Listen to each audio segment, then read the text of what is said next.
দক্ষিণ কামৰূপৰ জোৰশিমুলীত উত্তপ্ত পৰিস্থিতি। ড্ৰাগছ মাফিয়া আব্দুল হাকিমৰ বাসগৃহত অগ্নিসংযোগ ৰাইজৰ। আব্দুল হাকিমৰ বাসগৃহৰ পৰা উদ্ধাৰ আতিকুল ইছলাম নামৰ এজন যুৱকৰ মৃতদেহ। বৃহস্পতিবাৰে উদ্ধাৰ কৰা হৈছিল আতিকুল ইছলামৰ মৃতদেহ আৰু ইয়াৰ পিছতে স্থানীয় ৰাইজে লণ্ডভণ্ড কৰিছিল আব্দুল হাকিমৰ বাসগৃহ। আজি পুৱাই ঘৰত অগ্নিসংযোগ কৰে উত্তেজিত ৰাইজে।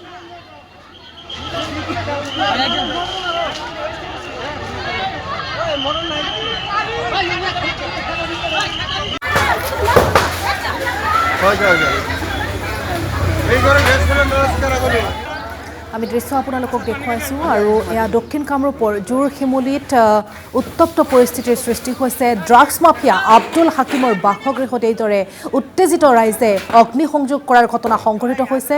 আব্দুল হাকিমৰ বাসগৃহৰ পৰা উদ্ধাৰ হৈছিল আতিকুল ইছলাম নামৰ এজন যুৱকৰ মৃতদেহ আৰু বৃহস্পতিবাৰে উদ্ধাৰ কৰা হৈছিল আতিকুল ইছলামৰ মৃতদেহ আৰু ইয়াৰ পিছতে স্থানীয় লোক যথেষ্ট উত্তপ্ত হৈ পৰে আৰু তাৰ পিছতেই এয়া আমি দৃশ্য আপোনালোকক দেখুৱাইছোঁ আব্দুল হাকিমৰ বাসগৃহ এইদৰে জ্বলাই দিয়ে।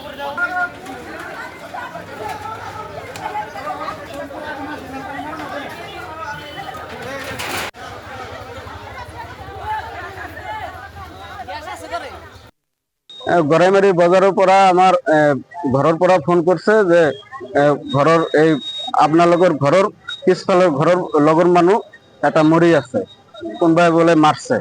কিন্তু এনেকুৱা মাৰছে তো আমিতো এনেকুৱা গম নাপাওঁ, নাজানো, সেইটো তাহাঁতে জানে। আমিতো বজাৰত পাইছোঁ, আমি গম নাপাওঁ। সেই ওচৰত হ'ব পাৰে কিন্তু আমি নচলো ইহঁতৰ লগত।